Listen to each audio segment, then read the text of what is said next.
ஆனை முகவர்க்கு நேரிழைய பக்தா ஆறுமுகாவீத்தார் குமரேசா ஆதியரனுக்கும் வேத முதல்வர்க்கும் அரணமுறைத்த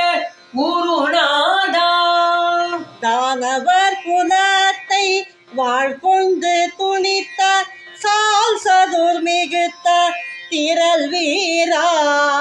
தாழினைகள் உற்று மேவிய பதத்தில் வாழ்வொடு சிறக்க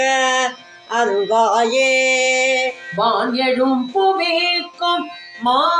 மானோமயனுக்கும் யாவர் ஒருவர்க்கும் அறியாத மாமதுரை ஜோக்கர் மாதுமை கணிக்க மாமையில் நடத்தும் முருகனே தேனெழும் புனத்தில் மான்விழி குரத்தி சேரமறு ஊற்ற திரள் தோழா தேவர்கள் கருத்தில் மேவிய பயத்தை வேல் கொண்டு தணித்த பெருமாளே வேல் கொண்டு தணித்த பெருமாளே.